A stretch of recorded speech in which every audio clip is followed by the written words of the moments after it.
This has been a long time coming, and it's been about 15 years since I saw this guest of ours. I last met him when I was in fifth grade in school in India. Ladies and gentlemen, I want to welcome Mark Parkinson to True Calling. Mark's a visionary educator whose leadership has shaped school systems in countries like India, Malaysia, UAE, Indonesia, and now Cambodia. From pioneering personalized learning approaches to enhancing teacher development, Mark's global impact on education is profound. We'll discuss his experiences across countries, what made him move to India in the first place, and insights from his recent work with Tal Ben Sheher, who is the leader in the positive psychology movement that's building the first ever masters to happiness studies. There's some really hard takeaways. There's some stories of why Mark is so driven towards positive psychology from a personal loss, but there's much more.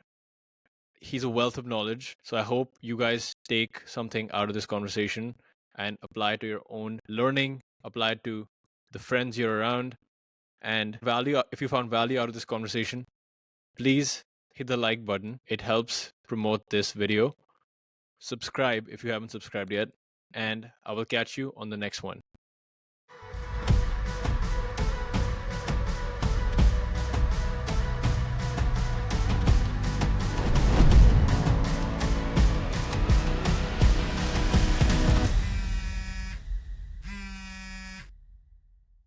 So, firstly, Mark, I was about 11 years old, and I remember walking into your office at Shri Ram School for an editorial board interview that we were doing, and I was part of the editorial board. Aravali? For Aravali, yes. And I just remember this moment where I had a list of questions, but I completely forgot all the questions. And I hope that doesn't happen this time. But You've probably had a bit more practice since then. yeah. Hopefully. And so then I remember asking you, like, what was your favorite sport? Something like that. And you had said rugby. Oh, I remember. And so I want to take it back to before you were in India, because a lot of people that might be listening to this are people from Sri Ram. I'm almost certain there's going to be some people from there, and they know you from that time onwards. So what brought you to India in the first place? Okay, I guess it would have been around 1997, starting in 96. For the previous 11 years after I'd graduated in law from college, and I'd gone into banking, and I joined one of the UK's major high street banks, and I joined the specialist division on a fast-track graduate program. When I joined, it was called the Executor and Trustee Department. And that was where the law part came in, because of all the law relating to dealing with wills and estates and trusts and all those sorts of things. But I found out pretty quickly that it was a kind of a bit of a dusty backwater of the bank. But right time, right place, everything then kind of changed very rapidly, because it was also the division of the bank that was involved with investment management and portfolio management. And within a couple of years, we became the bank's private bank. So providing a full suite of services, everything right across the board for high net worth private individuals. So, you had to have a very broad range of knowledge and experience, not only about the markets and investment, but also taxes, personal taxation, and all the estates, trusts, that sort of thing. And was in that for 11 years. The division grew pretty fast and pretty quick. And as a result, I got quite a few promotions, and eventually I managed the bank's Cambridge office for 2.5 years. That was interesting because when I got the appointment, I was 27. And at the time, the next oldest office manager in the country was 36. Quite an unusual thing for the bank to do in those days. But then after 2 or 3 years, I went on and I got the City of London office, which was different to all the others. There were around 30 offices across Britain, but the City of London one was just different. The average branch had probably an average client age of about 70, 75, because, typically in most countries, most of the people who get rich only get rich after their children have left home and they've reached their senior years.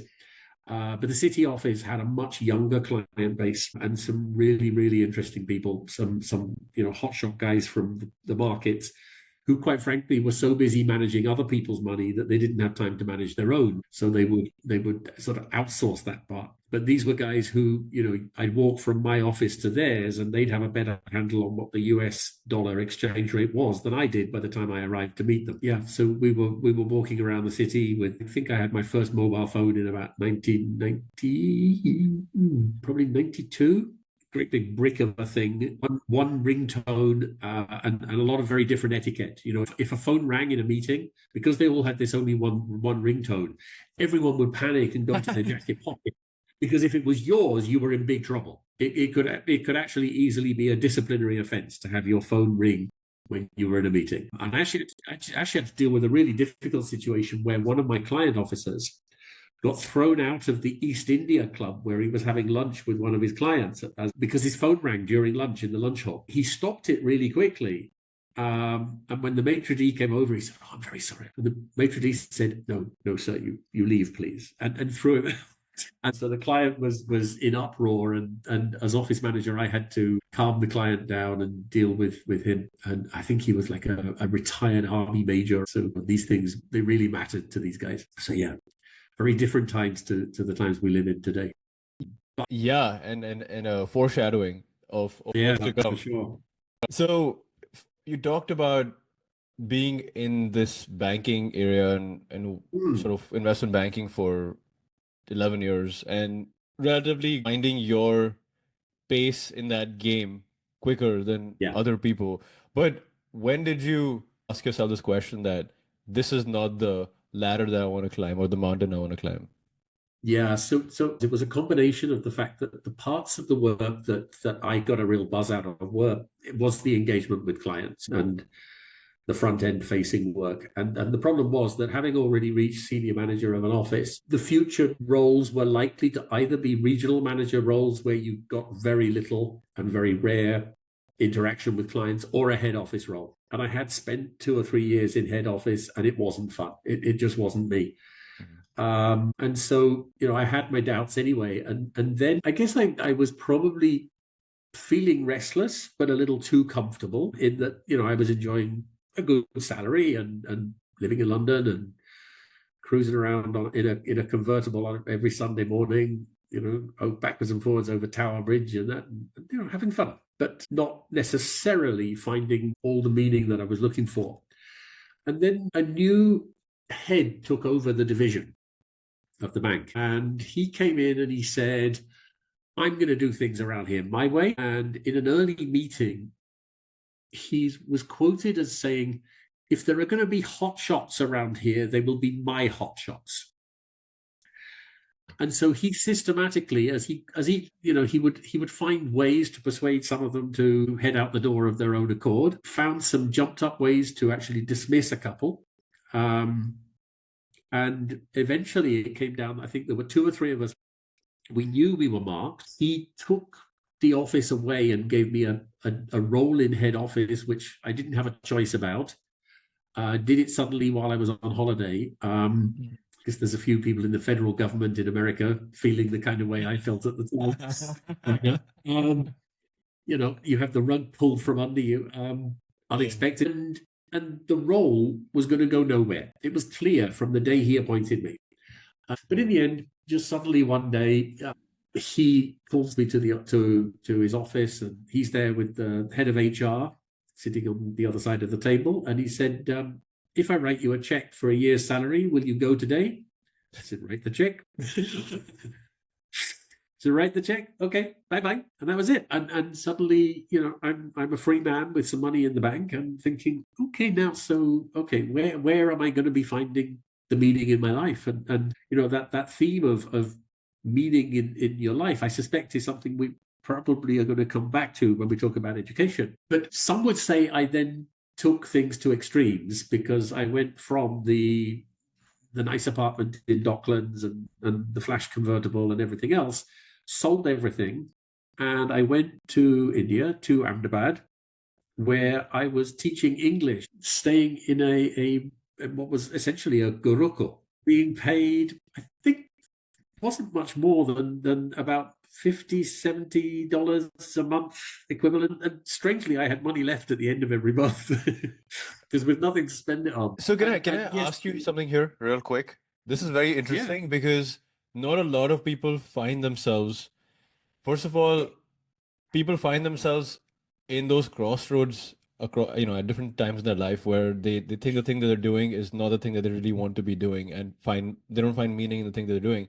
But your story's unique in the way that you just had a gap year with the funds behind it to like go like, okay, let's just see what I can do within this year that I have. How did you think through that decision when you were going, you're like, okay, now I have a year to kind of figure out certain things, and you were like, okay, let me just sell everything and move to India. Like there must be something going on there to like take that kind of. The other thing that had been going on for quite a few years was I got involved probably only about 2 years out of college with the British Junior Chamber, which is part of JC's International. And incidentally, that also became interesting because then when I got to India, certain things evolved in terms of new opportunities because of linking up with people who were involved with the JC's International in India. Subsequently, I've had involvement with JC's in Malaysia as well. JC's basically is the world, I mean, it still is, I think, the world's biggest out-of-hours, voluntary, personal and professional development organization for people aged 18 to 40. But along the way, doing that, I got involved. I did a lot of debating, public speaking. In debating, won national championships, became a judge, and also doing judging and training other people in public speaking and presentation skills. And what I started to get quite interested in was a lot of the professional learning, which actually was around the process of how people learn. And how the learning process works, and particularly some of the science of learning. And the more I got into that, the more I started to actually get a little bit of anger inside me, I suppose, because there was a certain irony that my own education. I mean, I'd been the first person in my family to go to college. I'd done okay results at what were then O levels in the UK and A levels, and I'd gone to university. I took a year out before university for financial reasons, but then I'd gone to university, the first person in my family.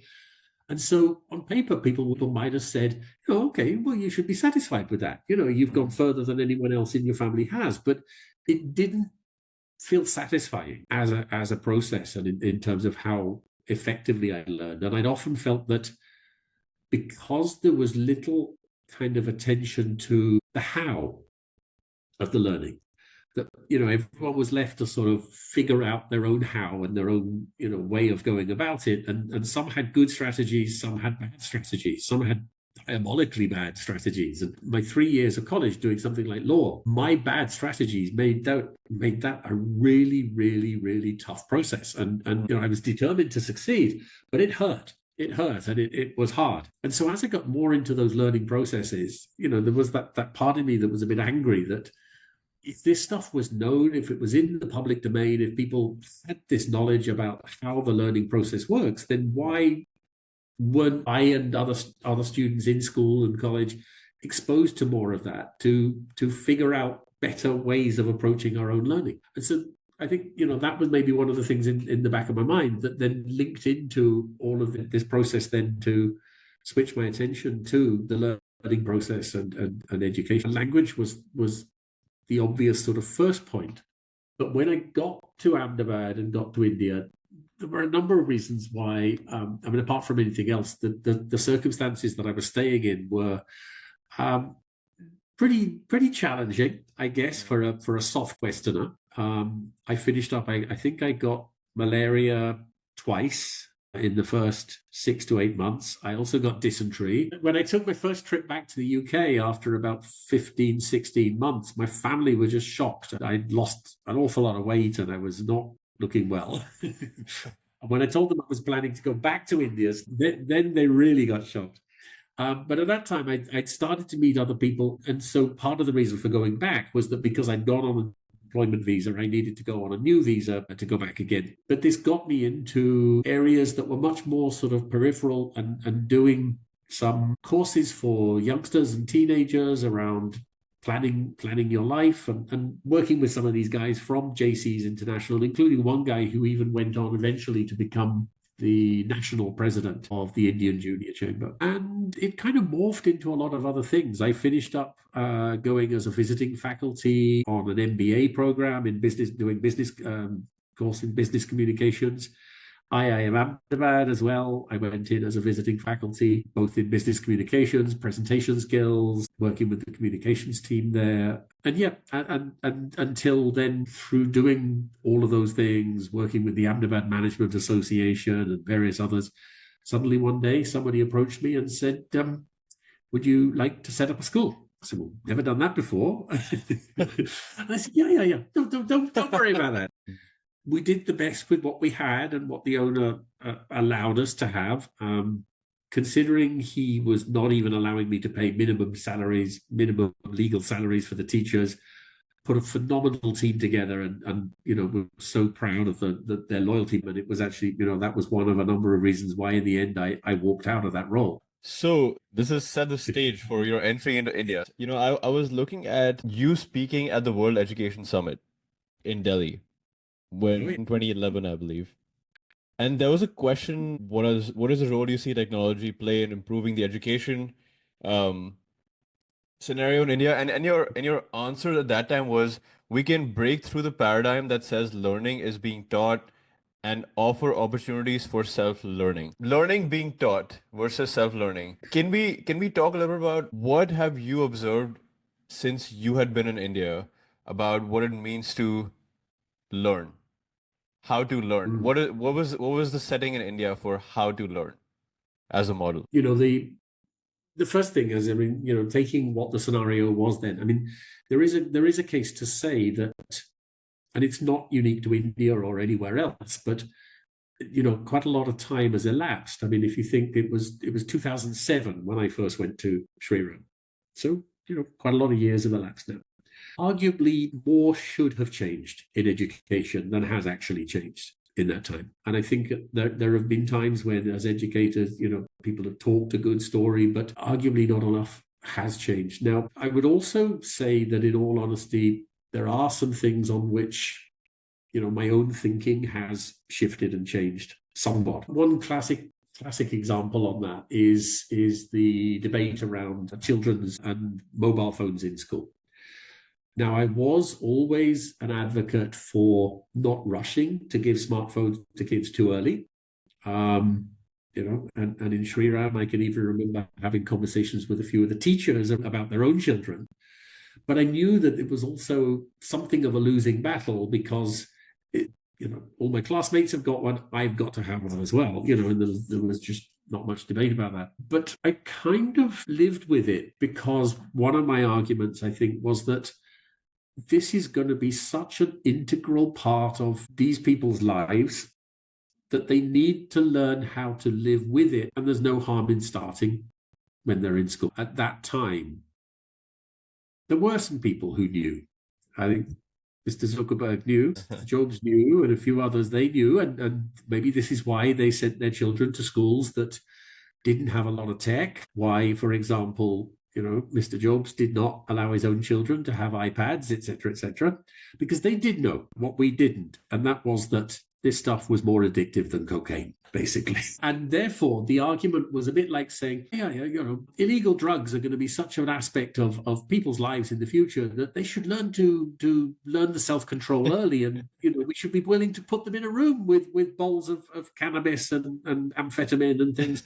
And then it's just heroin. And they'll learn to have the self-control as early as possible. And that, of course, hasn't worked. And, especially now we know in terms of with the science as well, that there is that fact that when you're younger, when you're still particularly a teenager, the frontal lobe, the executive functioning part of the brain is there and it's working and it's functioning, but the connections between it and the amygdala are not fully what they call myelinated. So they're not sort of sealed.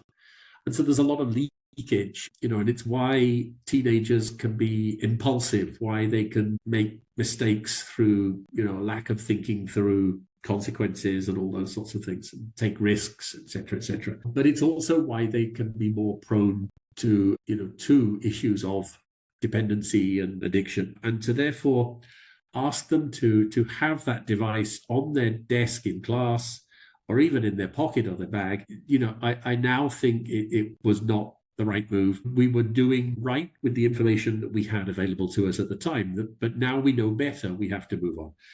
And so I have been heartened, I think, over the last year or so, especially the work that's been coming, that started out of the US, but has also rolled around the world, following the publishing of the book, The Anxious Generation by Jonathan Haidt. And I had already started to follow Haidt's work probably about a year and a half, 2 years before that. So I knew the book was coming and I knew a lot of the research that was based on. It's also been clear that within school, we all know anecdotally as well, within schools or colleges, back in the days before smartphones, if you walked into a canteen, there would be this big buzz, of conversation and people talking to each other and engaging. And then the smartphone came along and you'd go in and these places would be hushed because 4 people may be sitting around a table, but they're all staring at their own individual phone, lost in their own individual world, maybe even messaging someone on the other side of the table or 3 tables away or whatever. And then we know through the work of people, the now former Surgeon General in the US, Vivek Murthy, yeah,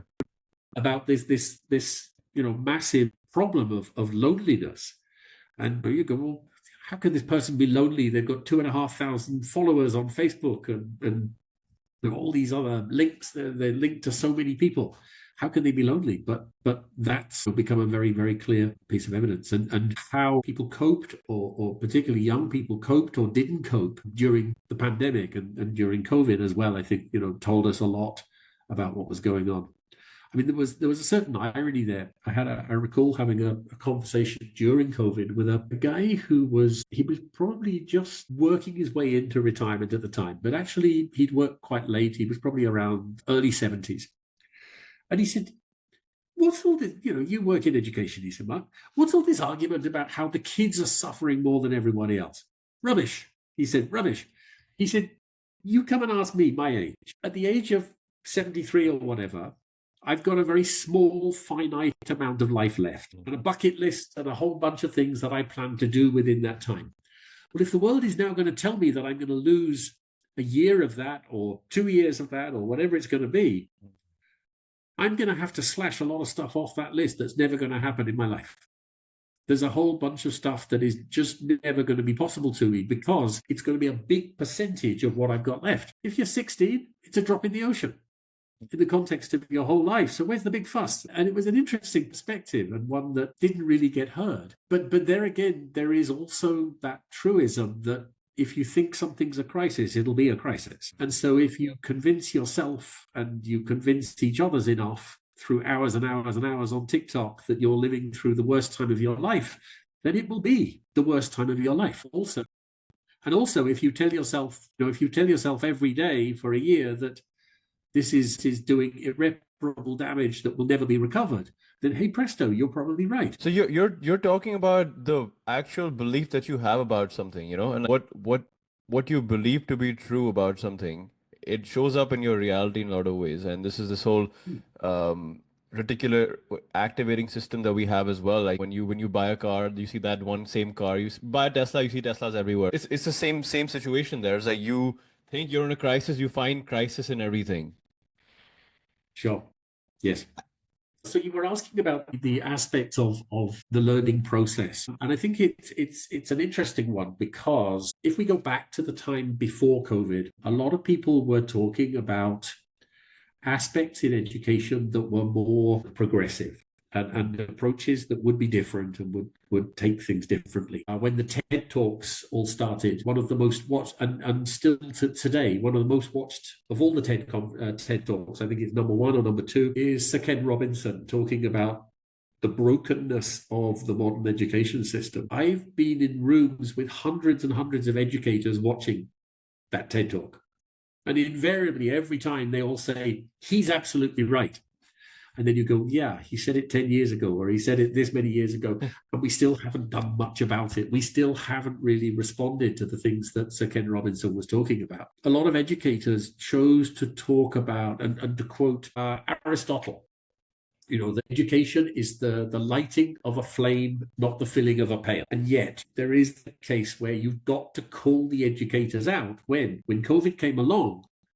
What was the language? The language was all pail filling based language. It was, oh, these children are losing so much. What they meant by losing was that we're not filling the pail as fast as we used to fill the pail. Since COVID, if you look at all the literature within education, if you look at the responses in many countries, and especially in the West, what were the solutions? Tutors, tutoring programs. In the US, extra money was given to schools and education by the government, and large proportions of that money were used for tutoring programs. Why? Because we're going to fill the bucket faster because we didn't fill the bucket as fast as we should have done during that time. Well, first of all, you've got to stop and say, who said that that was the pace the bucket must be filled? Second, if you bring into your picture the fact that the science of around longevity and lifespan is suggesting that barring bad lifestyle choices, most of the people in school today, most of the people in school during COVID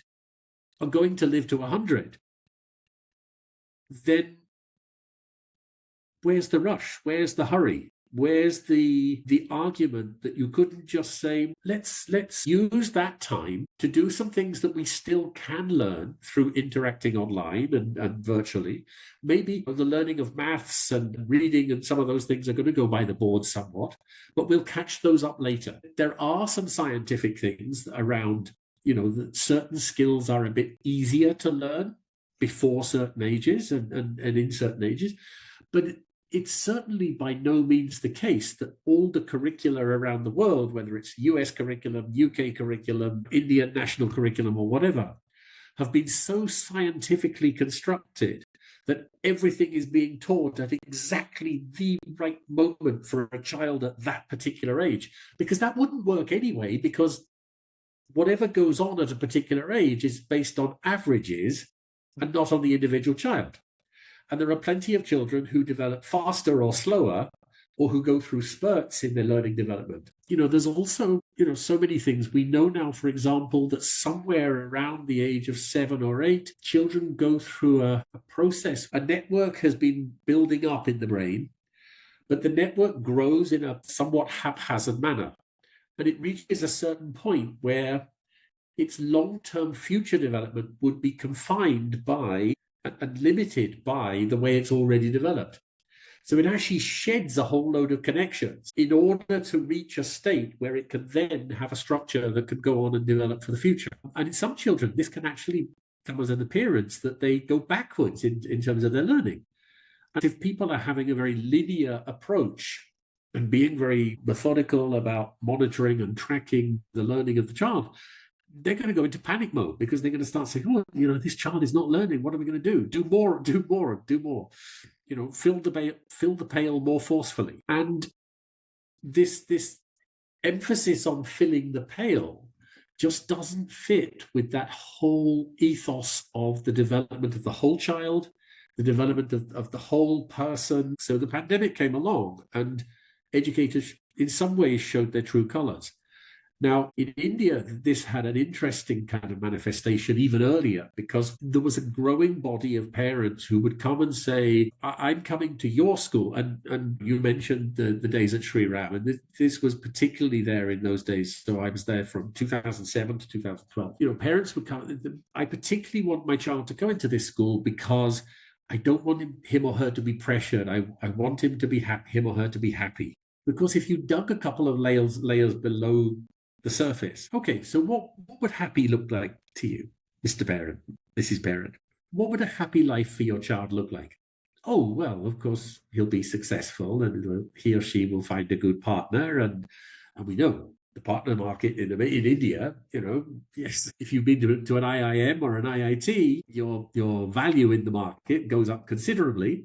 And therefore you're going to get a better partner, and so ultimately, yes, and a lot of it, yes, he or she will make more money and be more successful.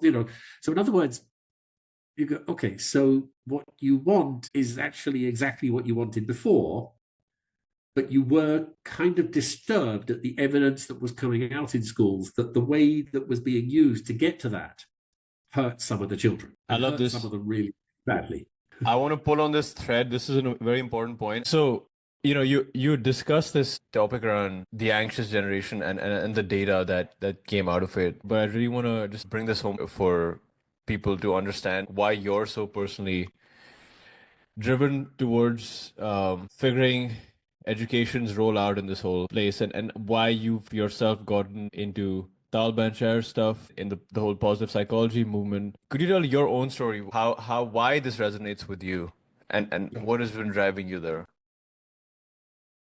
It already did, and it already has for a long time. But just to sort of give a little background. So I left India with my son in 2013, and we went to UAE. There, I had been asked to set up a new school in Sharjah. Because it was a new school, he was too old to go into my school, so I needed to find him another school. So my son Thomas, unfortunately, the timing in the year when we'd arrived meant that all the schools that were considered to be the best of the private schools in Sharjah were already fully occupied, and there were no seats available. So we finished up with a school that there was some concern it was maybe a bit of a compromise. And during that year, already he was in a new place. He was age 12 at the time, and it was hard for him. And he did make a small friend group, but there was also in that school there was some bullying, and there were not that many. He is half British, half Indian, but there were not many light-skinned children in the school. So at the end of that first year, I moved him to another school in Ajman where he was happier, and he did make a small friend group. But the contract that I had there came to an end, and needed to move on. And so I got an opportunity to move to Malaysia, and he and I moved to Malaysia. So through all of this time, I'm basically operating as a single parent. We get to Malaysia, we get into a school, and there I'm CEO of a group of 6 or 7 schools right across the whole country. And so he joined the local one of the schools that were within the group. A good school, great principal, really good team there. And he had a lot of fun. And, he was learning as well. There were issues, but to my mind and to my knowledge, they were always just, those typical issues of being a teenager in the world. So yes, fights and arguments over how much he was using his phone, being on his phone at night. Went through a period of time where there was an online girlfriend in the US, and as a result, very long online conversations in the middle of the night. And as a parent, you do your best, and sometimes that would involve taking the phone away and encouraging a period of abstinence, encourage some controls around the use of the phone. He had a friend set. There were even some cautions from the principal that the friend set that he got into, 1 or 2 of them were guys who like to test the limits at the margins a bit. And my view was, well, okay, he'll figure those things out, just as I did at his age, and so on. And so, we had the usual issues around smoking and various other things. Unbeknown to me, and it is increasingly the case with teenagers, that their communication perhaps with family and with parents becomes less as the greater importance shifts to their friend relationships. He was struggling to cope with some things, and had talked with 1 or 2 of his friends, had used the word depression, but had never used the word with me, and it had never come up. Then in February 2018, an incident happened, and he'd gone out in the morning. It was a Sunday. He'd gone to friends, and they were studying together. They had exams coming up a few months later, so they were doing some study together at the friends. He messaged me, said, "Is it okay if I stay on here for lunch?" I said, "Yeah, sure, no problem. Have fun. I'm at home doing some work." He'd not slept well the night before. I knew that, and he'd been very tired. A disagreement came up between the friends, and no point really going into all of the details of it, but the result was that he left that place in a state of some distress. And on that Sunday afternoon, he walked into what was a pretty deserted private hospital and made his way to the 5th floor of the building, and where he jumped from the building and took his own life. for a parent, it was massive. And it was a set of experiences that 7 years have elapsed, but sometimes it's like no time at all. And the memories of everything that went on that day and subsequent days are still very, very vivid. In such circumstances, as time elapses, you inevitably ask yourself questions about, could I have done more? Were there signs I could have seen? Because of the unique situation about the fact that I was the CEO of the school group, I was able to spend a lot of time with the school principal, with the counselors in the school. Ironically, some of that time was because it was very critically important for us that we do all the things that were necessary to protect and support the school community. And so as hard as it was that I was dealing with all my own issues as a parent, as a professional, I needed to deal with the issues in the school. And sadly and regrettably, that actually wasn't the first time that I'd had to deal with such a situation. But there are all sorts of things that you need to do because there are many other children who will go through varying degrees of distress themselves around such issues, and also need to be helped to grieve. He was a popular kid. He'd become a member of the student council. He had this friend set, and it was popular. And so there were all those things. But ultimately, if we move forward to my time since I came here to Cambodia in 2020, I came here during COVID, and at the time, just after the lockdowns, when the students returned to the classroom physically, I remember having a meeting with the middle school head in our biggest campus. And he said, I need your help and advice, and we need to have some thoughts about what we do. We've been doing some careful research, and we reckon we've got 8 kids on suicide watch in the middle school. Suicide watch being a term where normally it would mean that either the child themselves has said or done something. I mean, here was the irony that even under similar circumstances, Thomas wouldn't have even been on suicide watch, because the pieces had not been put together by anybody to consider that he was at risk in that way. But as educators, it can be hard because you're often just trying to put a picture together with just the tiniest snippets of pieces of information. A comment that a child makes about their friend to a teacher in a passing moment as the teacher's moving into the classroom or out of the classroom, because the friend is a little worried or concerned that their friend said something, used some particular words. Many times those can be red herrings, in the sense that the child is being a little melodramatic or whatever, and wants to make a point to their friend, so they use stronger language. But there is, I think, little doubt that we have a generation of young people coming through who are struggling to cope with the world as it is today. And the reasons for that are many, and there are better people than I who can go into those. But there is no question that the continual diet of news and media, and whether it's the formal media or the informal media, it's still true as it's ever been, that if it bleeds, it leads.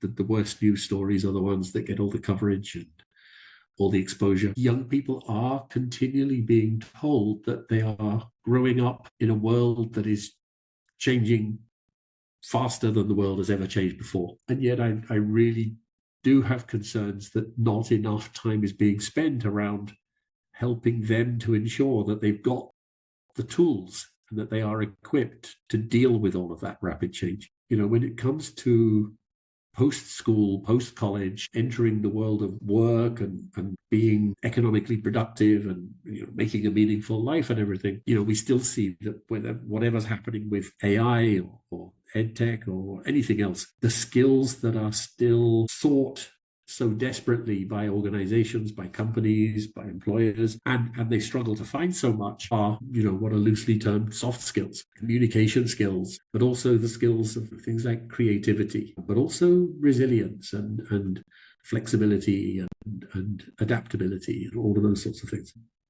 but I do have serious questions about whether we're building our models of what school is and how school exists to support those things. And as much as my experiences with losing Thomas, I wouldn't be human if it didn't make me question whether I had completely failed at everything that I'd done and everything I'd ever tried to do, both as a parent and within education. And maybe it was my ego at play partly, but there were times when I would say, who will ever want to listen to or talk to the educator who couldn't even protect his own child? But like I said, I've had those times, but as I say, I also think that, that is my own ego maybe taking the lead for a moment, and I say, well, this is just cause that I need to commit to the work that I committed to a long time back, long before, because I am concerned that we're not creating the school environments that are working. I mentioned earlier, there's still too much of, for example, what Sir Ken Robinson was talking about that hasn't really changed. Another little small example, Thomas was quite gregarious and an extrovert, but our schools have within them many children who are introverts. So read again recently the wonderful book Quiet by Susan Cain, which is mostly about adults and not so much about children and the education environment, but it's about the struggle for introverts to live effective and meaningful lives in a world which is geared to extroverts. For introverts to get on in a world where very often they have to pretend to be extroverts. They have to, learn to be pseudo extroverts because it's not acceptable to be an introvert, or they're going to be severely impaired in their ability to get on and succeed or to be taken seriously. And yet, ironically, how much, when we go into history, how much of the most creative ideas, the most novel and innovative things that have been done have undoubtedly been done by introverts. But it is true as well that our schools are, or they can be, quite horrible places for introvert children. Right from the smallest level. I remember the first time I was reading Susan Cain, and I'd gone to sit and just observe a class of kindergarten children being taken outside to the sandpit to play. And so they arrive out of the sandpit, they're there with two teachers. So the children start playing, and, they're playing with the sand and they're playing on the slide. And this one little boy wanders off on his own to the side and starts examining some leaves on a bush in the flower bed at the side. You can see he's very happy, very contented. He's just doing his own thing on his own, away from the others. The others are all being noisy and raucous. Teacher, come, you've got to be with the other children. Come over here. She did it once, she did it twice, she did it 3 times. Eventually, she sent one of the assistant teachers over to actually physically bodily pick the boy up and take him over and put him with the other children.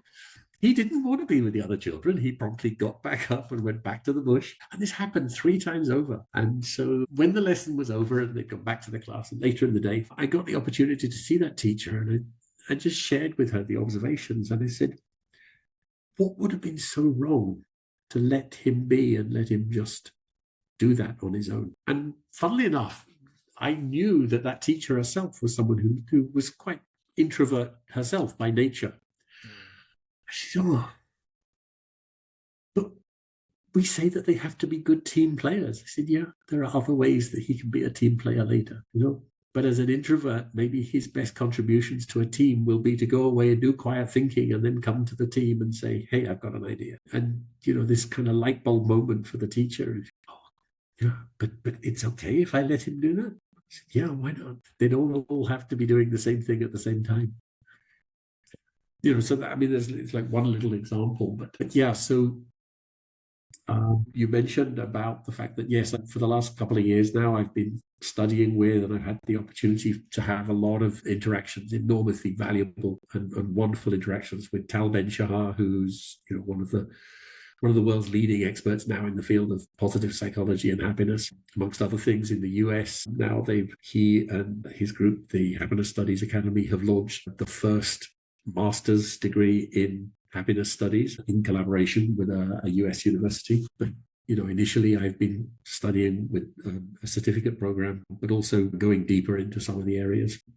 Particularly have found myself drawn to the model that Tal uses, which I'll just take a minute or so to describe. It goes under the acronym SPIRE. There are other acronyms within positive psychology. Just as a brief starting point, positive psychology really came about because of the fact that there was a concern, and a lot of this work was led by people like Marty Seligman at University of Pennsylvania, that psychology had taken its cues too much from the world of medicine in terms of being about mending broken people and identifying how someone was broken and repairing. Positive psychology came from a belief that everyone, whether they are broken or unbroken, broken to a tiny extent or a great extent, can all benefit from strategies and tools and approaches to building positively, as opposed to, it's back to that, what we want to move away from or what we want to move towards. And I think Tal's taken that to one step further by focusing on happiness as opposed to just simply positive psychology, because that draws in, and within his material, he draws from literature, from philosophy, from history, from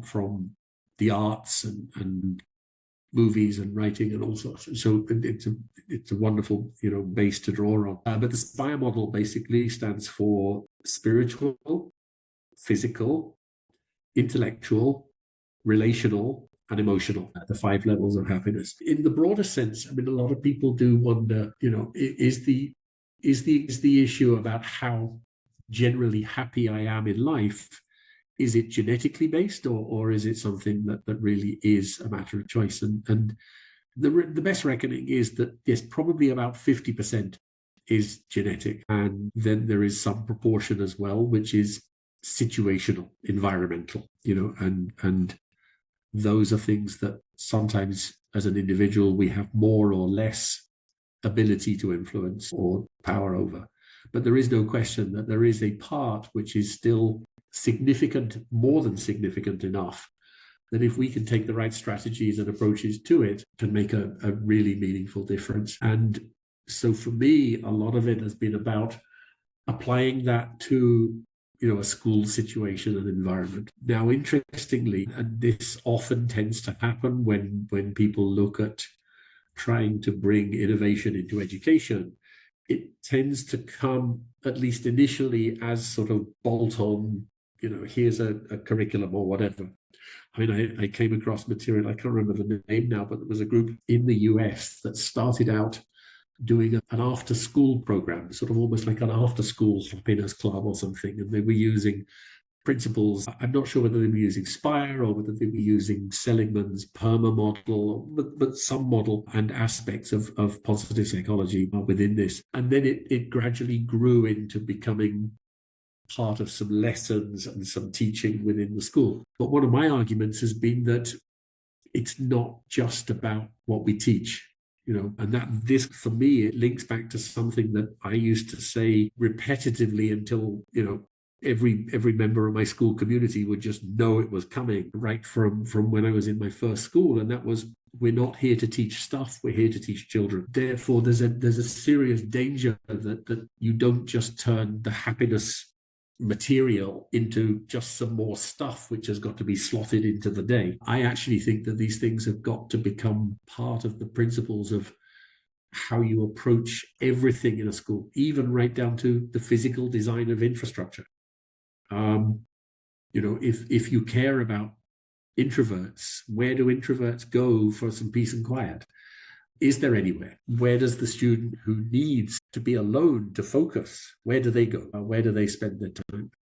If one that has been getting some traction, and particularly in the US, is if the psychological evidence is telling us that teen brains and their circadian rhythm don't kick in as early in the day as older people and even younger children. What do we do about that? And in many places, there have been experiments in having particularly high schools and sometimes middle schools as well start later in the day. And I'm sure you can remember from your Shri Ram days, high school students were not always good at getting up in the morning and making the bus on time or making school on time. However, the answers are rarely simplistic. I mean, taking that as an example, and I actually tried to work this out once, if in somewhere like Gurgaon or Delhi, you tried to make the school day start later, the first thing is you'd have a number of parents say, well, you've now given me a problem, thank you. Because currently I send my kids off to school and then I get myself ready to go to my office.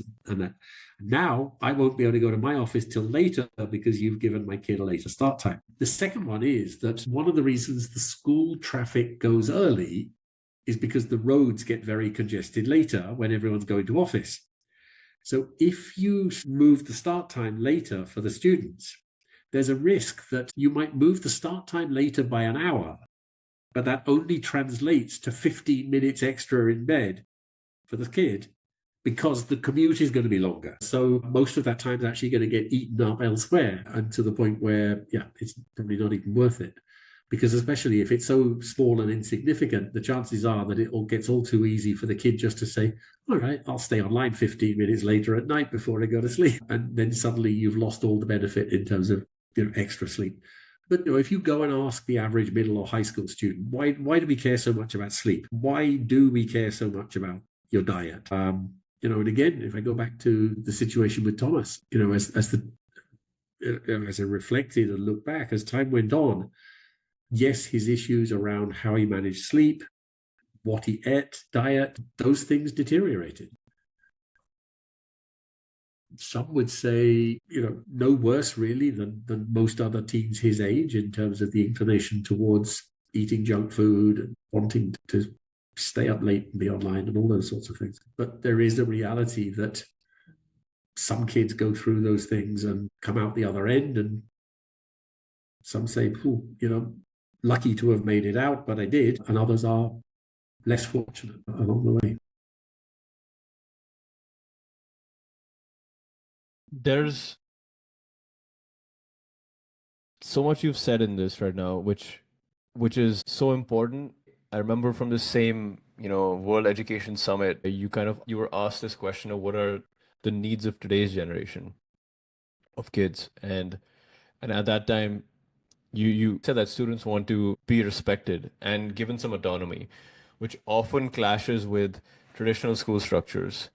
And so much of what you're saying still stands to be true in the way you're describing it. What role can the people around an individual play in such circumstances where we have a generation that is as uncertain as ever about what they are, where they're going, what direction they're headed. We have people that are using school and college as a means to something, but at this point they don't know that's something. They're just there in the middle of this and being anxious at the same time about what's going to happen later. And you have the same students having maybe one close friend, sometimes none. I interviewed over 30 people in college here, and I asked them, what is your biggest dream and why did you come here?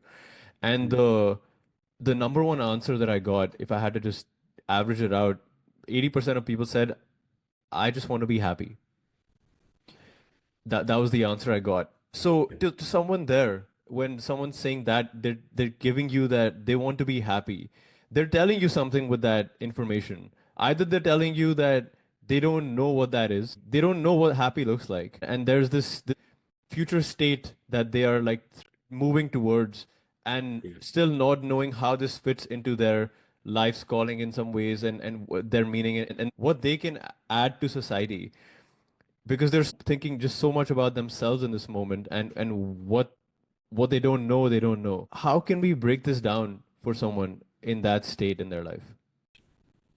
I think one of the critical factors in there, in terms of what you've just described, is what is sometimes called the hedonic treadmill. And it is related to that issue of linking happiness so much to the future. I will be happy if, I will be happy when.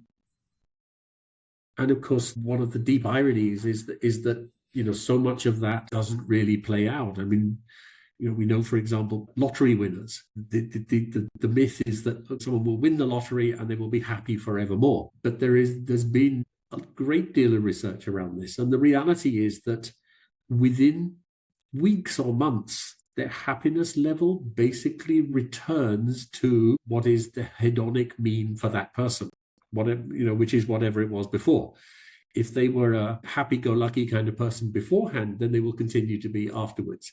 If they were a person who saw the glass half empty, then that's what they'll be. And sometimes as well, their actual physical actions will ensure that becomes justified. And we hear all the stories about the lottery winner who wastes enormous amounts of money and fritters it away. And it's because having that money is incompatible with both their self-image and their belief about how happy they have a right to be and are likely to be. And so they recreate the situation that takes them back to the same level of happiness where they were before. On the flip side, people who've suffered accidents with the loss of a limb or paralysis, horrendous situations, we might say that would destine that person, to a life of misery. And yet, again, the same hedonic research says that more often than not, within weeks or months, they have returned to the same or a similar level of happiness afterwards. I think something like the SPIRE model starts to actually give clues about, I guess the first starting point really there is that at an intellectual level and at a spiritual level, we need to know and understand that you can only ever be happy or at your happiest possible now.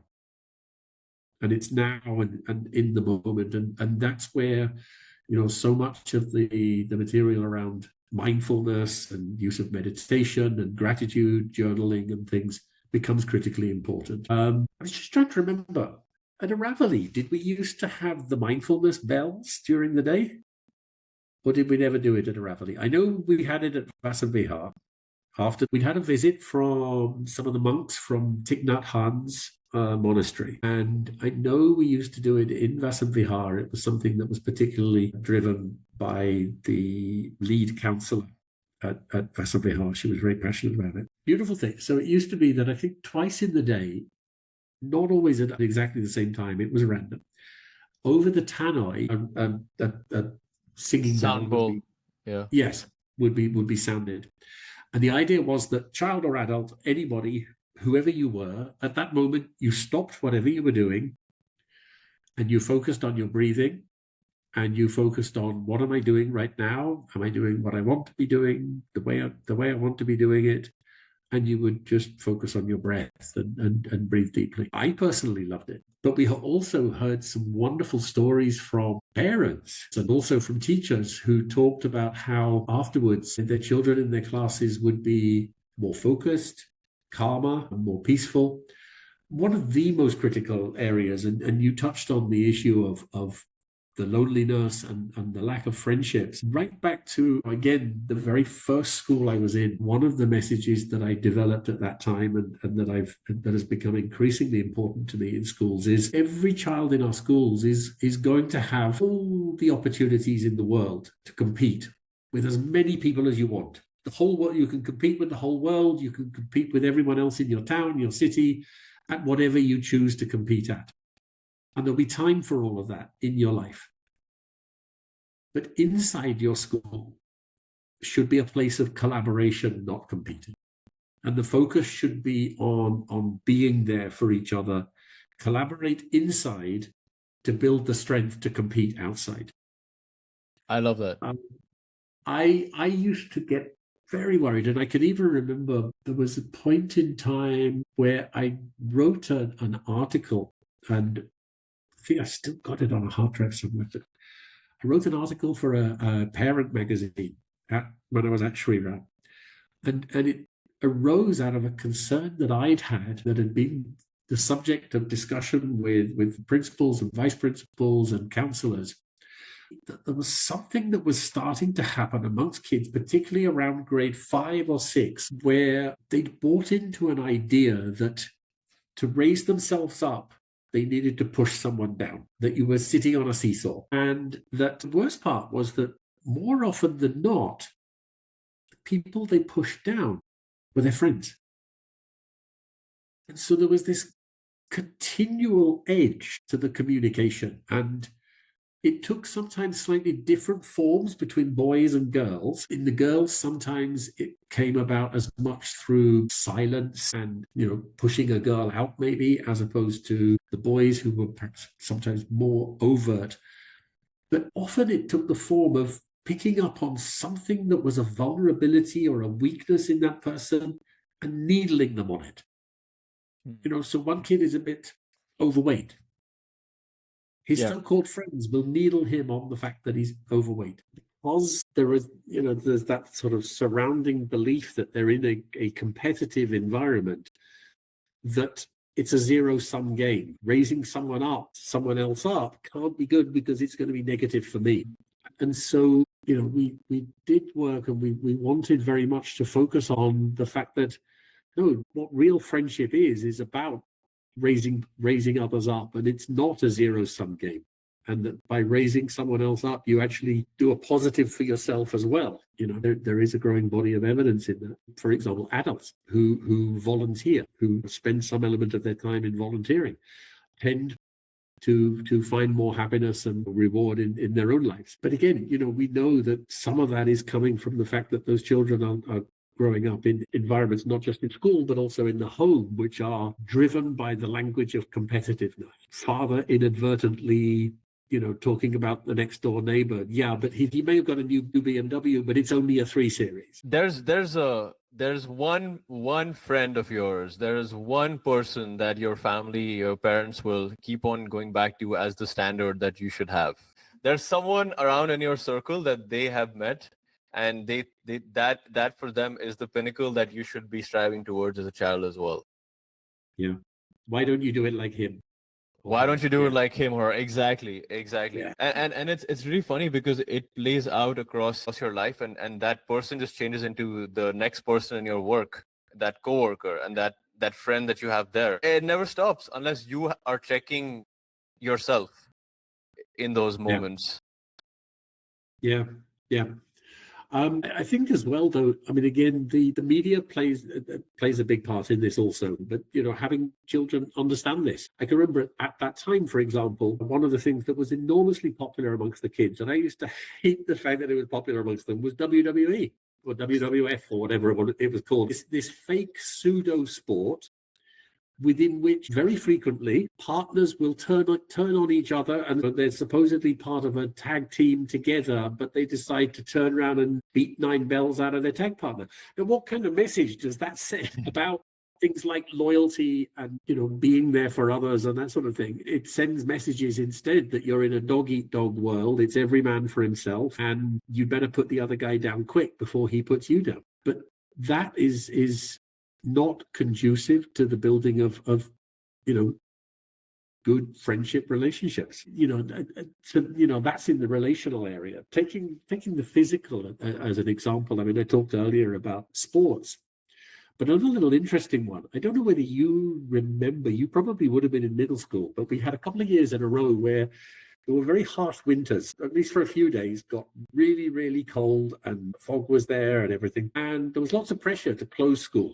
Some of the other schools were closing. Parents were saying, surely you should close. It's not good for the children. But nobody said, no, we've got an idea. Don't worry about it. Send them to school. So you all came to school. And we had the PE teachers and some other teachers coming round to the classrooms. And in between lessons, putting a class of students through, within the confines of the space of a classroom, 2 or 3 minutes of jumping jacks and squats. I remember this. Yeah. Okay, the beauty, teachers afterwards were saying, hey, I had a great lesson after that. The kids, they were really good today. They were really on the ball. They were focused. And I remember sitting in a meeting with some teachers and saying, I don't think we should wait for it to be cold before we do this, And ironically, a lot of that does make sense when you think about writers and people who do, concentrated work are encouraged to use the Pomodoro technique. What's that about? Yeah, you spend 25 minutes or 45 minutes or whatever in really hard focused work, then you take a break and walk around the block, or, and yet, you think if you wanted to create a school that puts happiness at the top of its focus, then you would question some of this. I believe it's in Japan, there is a time gap between every class in schools. It is a matter of course, and it's taken for granted. It's accepted. Not this, rush from, one place to the next, or worse, stay in the same place and here within the same place, spend 40 minutes or 45 minutes or an hour thinking like a mathematician. Now sit in the same place with barely time to take a breath in between and think like a historian or think like a poet. It doesn't make sense. But we do it anyway, because we have an education system that was initially built on an industrial model and that talks a story about putting learners first, but doesn't necessarily reflect that in its actions. So a lot more talk at the spiritual level would be around how do you find meaning in life? What does meaning in life mean to you? And what are you doing with it? Around the emotional, a child who acts out emotionally would not be treated from an assumption that they're bad or naughty or misbehaving or whatever, but that there is some disturbance or trouble in their life and they are a child and they are having difficulties and challenges in managing their emotions. When I was in Sharjah, just a very quick one, we had a kid in the upper kindergarten class, so the one just before grade 1, and teacher and a couple of others kept coming to me, oh, we're really worried. Some of the other parents are saying, this child needs to leave the school, he's disturbing the class, he's biting other children, he's throwing tantrums, he's misbehaving, he won't sit in his chair, this, that, the other. All this stuff around his bad behavior. When the mother came in and met with the counsellor, mother broke down eventually and told the counsellor that the husband was having a lot of trouble in his work, in his job, and every day he would come home and berate the child. And remember, this is upper kindergarten, for not studying hard enough, for the fact that he wasn't concentrating, focusing, and would beat him physically. So we called the father in, and I also sat in on the meeting with the counsellor. And eventually he kind of toughed it out. This is none of your business. Why are you interfering? Why are you sticking your noses into my family? Just gently got it across to him. What kind of a life do you want for your child? Right now, your child is making enemies. Right now, half the parents of this school want your child to be sent away. I don't want your child to be sent away. I want your child to be able to stay in our school and flourish. And he broke down. And the man, he was kind of embarrassed that he'd broken down, and the counsellor actually left the room. But he felt a little easier, I think, being with another man rather than having a woman present. And it all came out, and he admitted, and he also admitted that he knew what he was doing was wrong, in the sense that he was just taking his own personal stress and strife about his work, but that as well, he knew deep down that if he carried on the way he was probably going to lose his wife, lose his child, lose his family relationship, and his child was going to suffer irreparably. He made the commitment to me. He made a promise. He was going to go away and he was going to work on this. Well, the transformation in the kid, it was almost instant. And within days and weeks, this kid became smiling, happy, almost like life and soul of the class. And all the other complaints from other parents went away.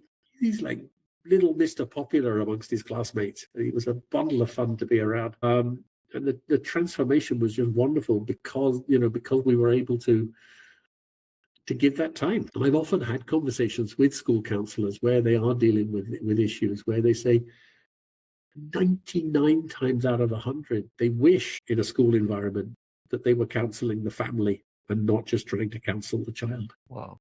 Because ultimately, the issues and the challenges and the problem that the child has got are so entwined with what's going on with the family. In Asian cultures, that can be hard because the family is a very private thing, and in a fee-paying school environment, there will be those parents who'll say, "Don't cross the line. It's not your business. Stay back," and that can be a challenge. But you go to battle for each and every child in these situations. You touched on something that I don't think is talked about enough. It's starting to be talked about now, which is around sort of the loneliness and lack of support males feel in this dynamic. And a guy that's the breadwinner in the family, which is definitely also changing because now there's both parents working, which makes it even harder in some ways as well, because now you're sort of sending your kid to whatever daycare, etc., etc. But this lack of support and being vulnerable to someone as a man, that is something that I think guys have struggled for a while and still struggle to this date. And this loneliness thing for guys comes in the form of not having a male counterpart that they can confide in.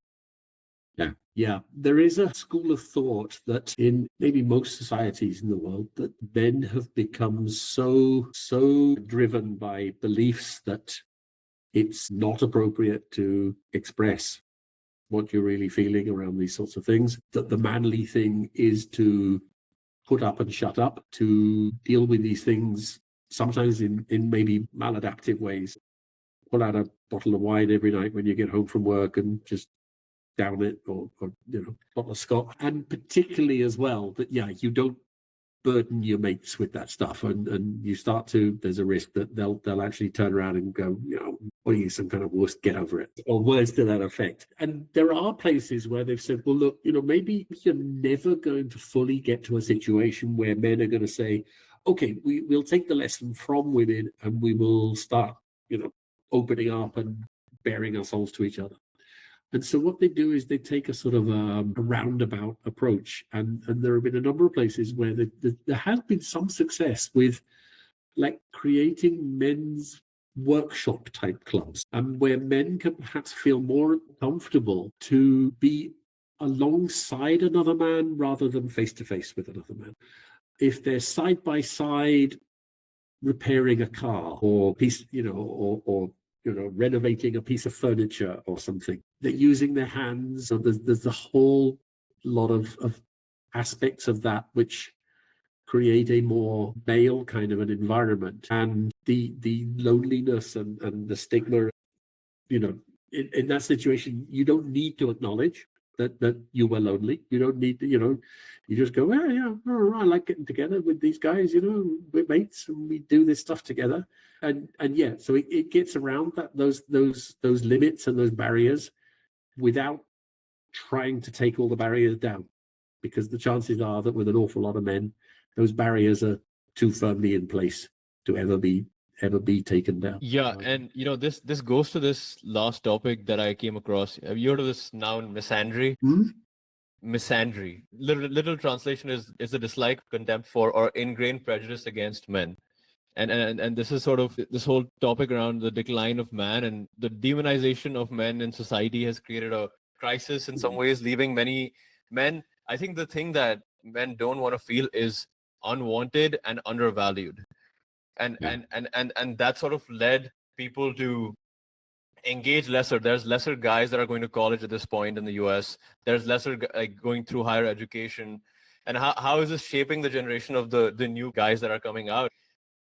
When you're normalizing blaming men or a particular sect of society for systemic issues, and you kind of portray them as this unwanted, unnecessary burden almost, you are shutting down this conversation to even take place. And the version of that happens, the car mechanic, you're saying the people working together. For me, for example, is I go to a health and wellness club here, and we say that we're in shared struggle there. So what we do is voluntarily go into this cold plunge and sauna and back and forth, and we're not directly engaging in conversations about what's really happening in our lives, but indirectly, because we're using this as the vessel to share something together, we open up. On the misandry, now that you mention it, I came across, what was it, the 666 or something? I don't know whether you've heard of it. When it comes to women's desires for dating, and I think this was particularly coming out of the US, they want the man to be 6 foot tall, earning a 6-figure salary, and I can't remember what the other 6 was immediately. It'll come to me in a minute, I suspect. But I saw this one particular podcast where there was a number of women on it, and this guy was actually asking them, so what percentage of the male population do you believe fall into have all 3 of these? Because on a percentage basis, to have all 3, you've got to multiply the actual percentage on each one. So what percentage of men are over 6 foot? What percentage of men are earning a 6-figure salary? In the end, it actually suggested that something crazy like 60 to 70% of single women would only accept a man who came in a category that was less than 1%. Crazy. To meet all three of the sexes. Then you add into that, especially within the Western environments, the way the laws and rules have gone around. What is it now? They reckon that something like 70% of all divorces are initiated by the woman. And the balance of power within the divorce courts and the financial settlements is leaving men bereft. And then you start to wonder, well, where does this go within society before more and more men start saying being an incel is not such a bad life after all? Where with the alternative? And that's a very dangerous world to be heading towards. So somewhere there, the move towards so-called equality, there's been some rapid progress, but it's left us with residual issues that can't be ignored, and that somewhere society's got some hard work to do to address those issues. Yeah, I saw that when you were in Shri Ram. I had no idea about this, by the way. And tell me if it's right or not. When we were setting up new schools, like adding more campuses to Shri Ram, there was a conscious effort to build Shri Ram as under these core 4 values. Yes. I never, by the way, when I don't think any of my friends, we never thought about what the core 4 values are, because they were never like explicitly stated. And I can say that everyone has had generally a very positive, like looking back, a very positive sort of, a lot of people have had a positive outlook towards what Shri Ram gave them, not just from a standpoint of the resources that we had being in such an institution, but also just the very basic thing of Vidya Datati Vinayam, of this knowledge. With knowledge comes humility. That whole concept, and thinking about the lunches we had and the sports, like at least we had these things going on, and we had a level of understanding that we were already in a place where we were learning way more than the average individual in some ways, because we had a very broader outlook, it felt like, towards what was coming at us. So what were those 4 core values? Because I don't remember explicitly ever going into that. Maybe I was one of one. I don't remember this. This is going back now. Pride in one's heritage, integrity, excellence. I think they're still the same today. I went and checked because I thought, because this is something that also happens with schools. Sometimes a school, there'll be a lot of work done to do innovative work, to change things, to try to be progressive. And then as time goes on, especially as personnel change, there is a drift back to comfort. And I saw this somewhat with Kunstkaps. I went back to visit Kunstkaps deliberately a couple of years ago. And I was shown around really just to try to understand how much of the initial ethos that we were working to put in place had been retained.